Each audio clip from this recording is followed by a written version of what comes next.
Chapter 3 Linear Equation in Two Variables, Exercise 3.7, Question number 3. A train covered a certain distance at a uniform speed. If the train would have been 10 km per hour faster, it would have time 2 hours less than the scheduled time, and if the train were slower by 10 km/h, it would have taken 3 hours more than the scheduled time. Find the distance covered by the train. देखो question कहता है अगर train जो है 10 kilometre fast चलेगी, मतलब अगर उसकी स्पीड मान लो x है, अगर वो अपनी स्पीड 10 किलोमीटर और बढ़ा दे, 10 स्पीड उसने और बढ़ा दी, तो वो अपने शेड्यूल टाइम से 2 आवर्स पहले पहुंच जाएगी. मतलब अगर उसको 20 घंटे में पहुंचना था तो वो 18 घंटे में पहुंच जाएगी. ये पहला केस है. दूसरा केस ये है, अगर ट्रेन अपनी स्पीड कम कर दे, कितनी कम करे, 10 कम कर दे, तो उसको 3 घंटे और ज़्यादा लग जाएंगे पहुंचने में. मतलब अगर वो ट्रेन को 20 घंटों में पहुंचना था तो वो 23 घंटों में पहुंचेगी. तो हमें बताना है कि ट्रेन को कितना डिस्टेंस लगा अपना ये टाइम कवर करने में, जो मतलब 2 केसेस दिए हुए. तो देखो कैसे करेंगे. सबसे पहले देखो, हम मान लेते हैं d जो है वो डिस्टेंस है. ठीक है, हमने d मान लिया distance. d be the distance covered by the train.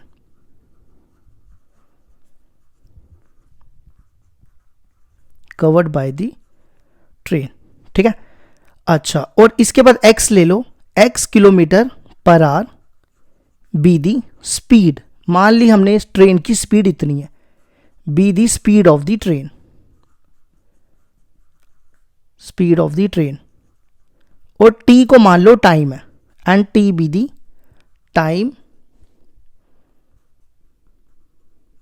Time मतलब जितना उसको अपना डिस्टेंस कवर करने के लिए टाइम लगा. ठीक है, पूरा लिख लेना, t be the time taken to cover the distance. या लिख देता हूं मैं, t be the time taken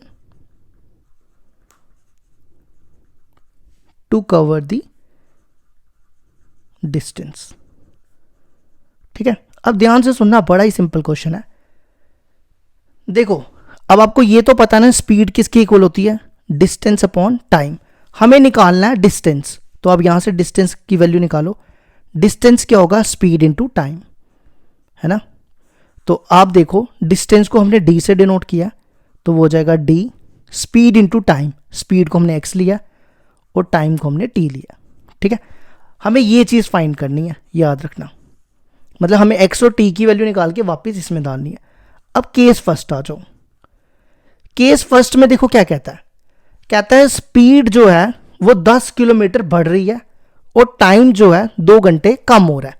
देखो तो डिस्टेंस, देखो अगर स्पीड x है, ठीक है, 10 किलोमीटर बढ़ रही है, मतलब ट्रेन और 10 किलोमीटर फास्ट चल रही है, तो पहले x थी, फिर कितनी हो जाएगी, x + 10, है ना. तो मैं x की जगह यहां x + 10 लिख रहा हूं. ठीक है, इसी तरह अब टाइम कितना हो रहा है, 2 आवर्स कम हो रहा है. मतलब पहले टाइम t था, तो कम के लिए हम क्या करेंगे, माइनस करेंगे. तो मैंने t - 2 कर दिया, मतलब मैंने ऐसा ही बना दिया. ठीक है, अब आप क्या करो, यहां पे डिस्टेंस की वैल्यू डाल दो. ये भी डिस्टेंस है, ये भी डिस्टेंस है ना, तो मैं इसकी जगह xt लिख देता हूं. ठीक है, इसको बाद में सॉल्व करते हैं, पहले दूसरा केस ले लेते हैं. अब केस सेकंड आ जाओ. केस सेकंड में भी डिस्टेंस निकालेंगे. केस सेकंड में क्या हो रहा है, देखो स्पीड जो है वो कम हो रही है, 10 किलोमीटर पर आवर के हिसाब से स्पीड कम हो रही है और टाइम बढ़ रहा है 3 आवर्स मोर देन. तो मतलब पहले अगर स्पीड थी x, तो 10 कम हो रही है, तो वो होगी x - 10. तो मैंने यहां लिख दिया इंटू क्या, टाइम. और टाइम क्या हो रहा है, 3 आवर बढ़ रहा है, मतलब पहले टाइम t था, तो बढ़ने का मतलब हो गया प्लस हो जाएगा. ठीक है, ये बन गई हमारी 2 इक्वेशंस. और यहां पे भी डिस्टेंस की वैल्यू डाल दो, d है xt. अब इन दोनों इक्वेशन को सॉल्व करके हमें ये वैल्यू निकालनी है, याद रखना. ठीक है, पहले आप एक काम करो, इसको ना मल्टीप्लाई करो, इसको इससे मल्टीप्लाई करोगे xt, इसको इससे करोगे -2t, इसको इससे करोगे +10t, इसको इससे करोगे -20।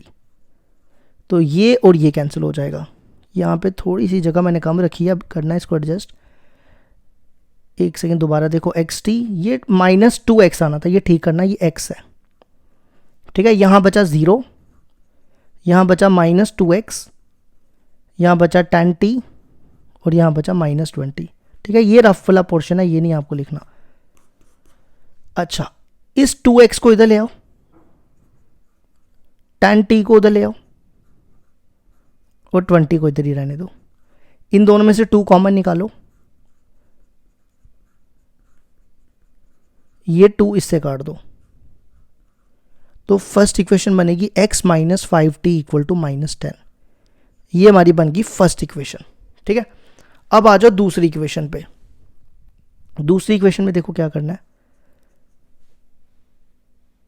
इसको इससे मल्टीप्लाई करो, ये बनेगा xt, इसको इससे 3x, इसको इससे -10t, इसको इससे -30t,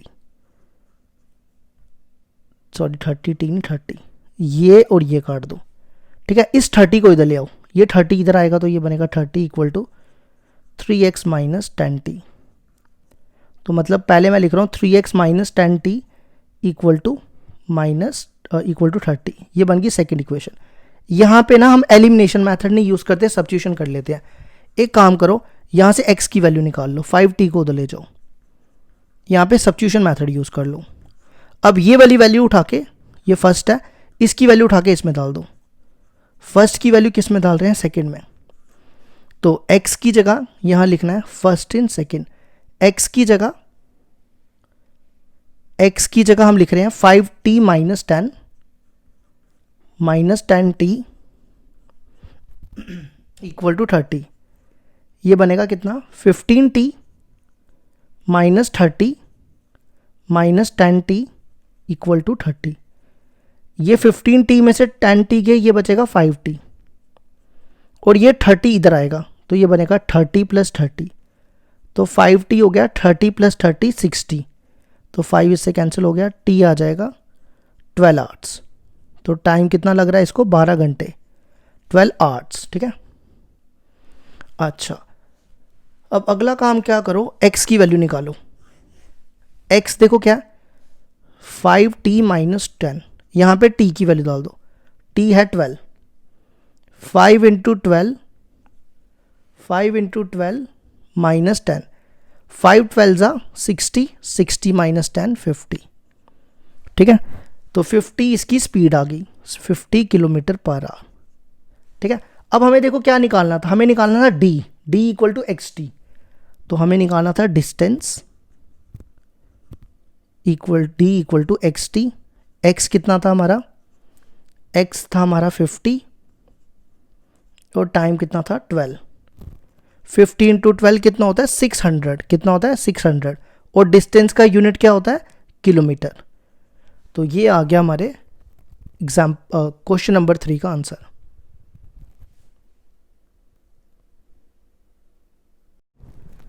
क्वेश्चन नंबर 4 है हमारे पास, The student of a class are made to stand in rows.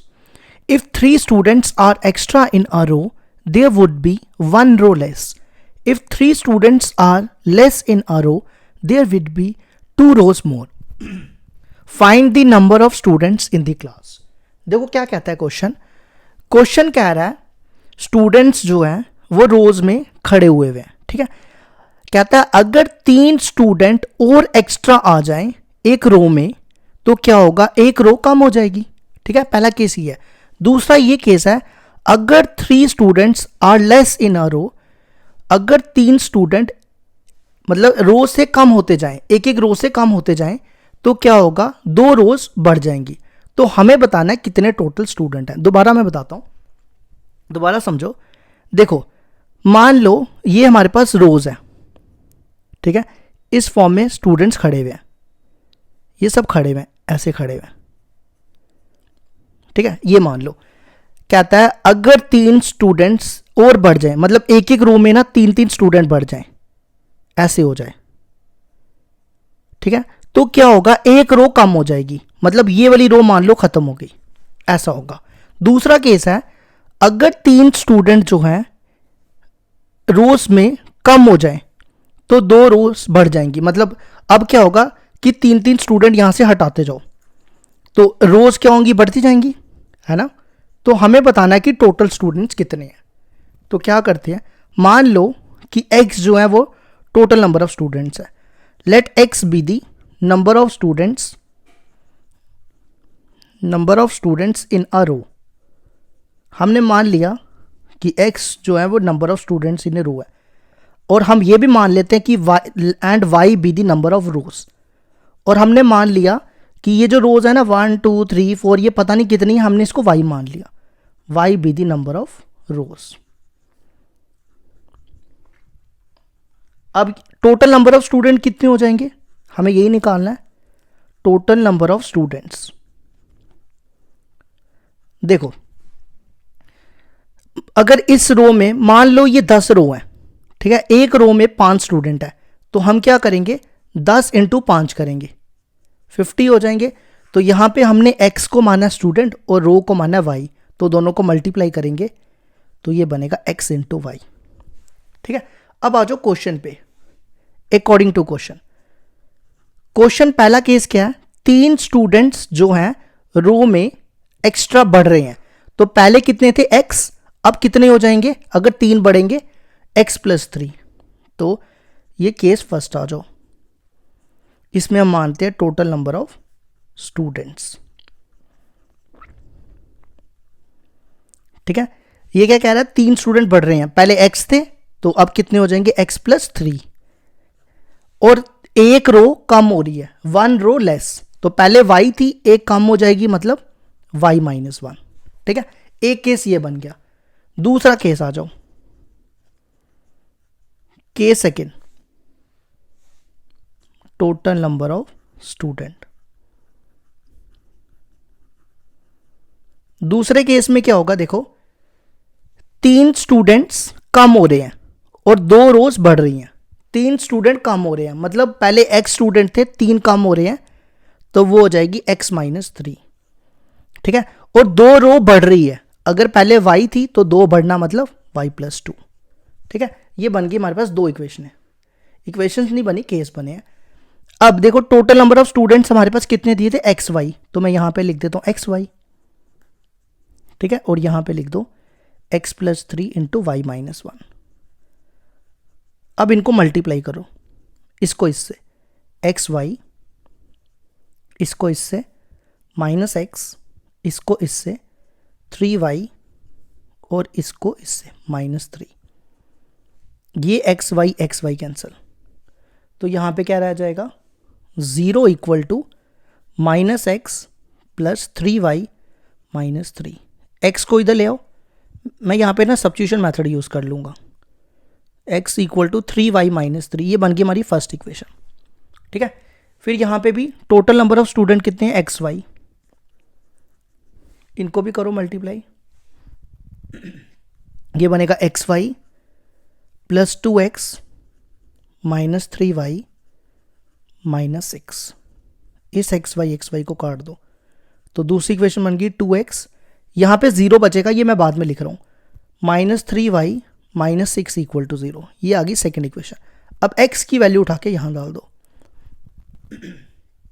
Put value of x, यहां से लिख दो, फर्स्ट की वैल्यू हम सेकेंड में डाल रहे हैं, तो यहां पे आएगा 2, x की जगह आपको लिखना है 3y माइनस 3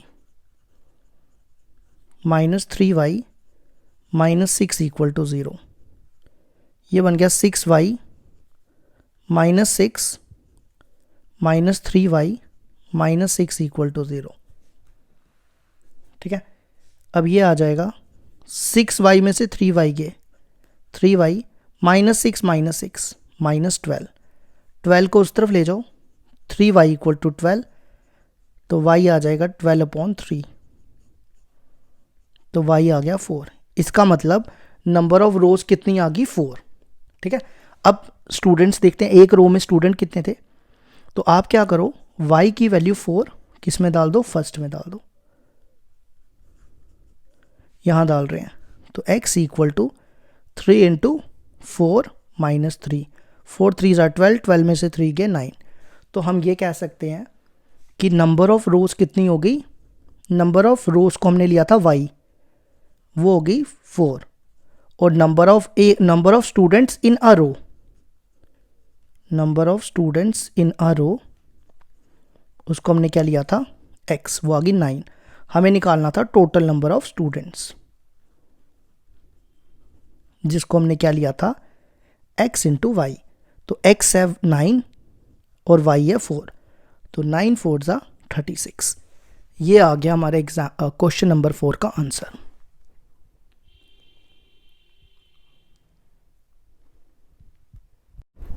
क्वेश्चन नंबर 5 है हमारे पास, in a triangle ABC angle C equal to 3 into angle B equal to 2 angle A plus B, find the 3 angles. तो देखो क्या करेंगे, सबसे पहले देखो क्या दिया है, angle C equal to angle 3B, ठीक है, इसको ऐसे ही रहने दो, और मैं ना इसको और इसको यू ले रहा हूं, मतलब मैं लिख रहा हूं angle C equal to 2 times angle A plus angle B, ठीक है। यहां से ना 2 को इधर ले आओ, तो पहले लिख रहा हूं angle A plus angle B equal to 2 को इधर लाओ, एंगल C अपॉन 2, ठीक है। अच्छा, इन ट्राइंगल ABC, अब आपको ये पता है ना, तीनों एक ट्राइंगल के तीनों एंगल का सम किसके बराबर होता है, 180 डिग्री के, है ना। Angle A plus angle B plus angle C equal to 180 degree. एक ट्राइंगल के, ये A है, ये B है, ये C है, तीनों के एंगल का सम क्या होता है, 180 डिग्री, ठीक है। अच्छा, अब देखो angle A plus angle B की वैल्यू क्या है, एंगल C/2, यहां डाल दो, ठीक है। अब आप इसका एलसीएम लो, ये 2 इधर आ जाएगा, angle C plus 2 angle C equal to 180 degree. Angle C plus ये A, ये 1 है और ये 2 है, मतलब इसको 1 भी लिख सकते हैं, 1 और 2, तो ये कितने हो गए, 3 एंगल C, और 2 को इधर ले जाओ, 180 को 2 से मल्टीप्लाई करोगे 360 आएगा, तो एंगल C की वैल्यू आ जाएगी 360, तो एंगल C आ गया हमारा 120, ठीक है। अब रह गया एंगल A और एंगल B, तो देखो कैसे निकालेंगे। एंगल C देखो किसके बराबर है, एंगल C है 3 टाइम्स एंगल B के, यहां पे एंगल C की वैल्यू डालो, 120 equal to 3 times angle B, 3 को इधर ले आओ, ये कटेगा, तो एंगल B आ गया 40। अब कौन रह गया, एंगल A, एंगल A की वैल्यू यहां से निकाल लो, मैं इसको यूज करो, angle A plus angle B equal to angle C/2, angle A को वैसे ही रखो, एंगल B की वैल्यू 40, एंगल C की वैल्यू 120, ये कटेगा, 40 को इधर ले जाओ, एंगल A आ जाएगा 60 माइनस 40, तो वो आ गया 20, तो ये आ गया हमारा आंसर। एंगल A आ गया 20, एंगल B आ गया 40, एंगल C आ गया 120।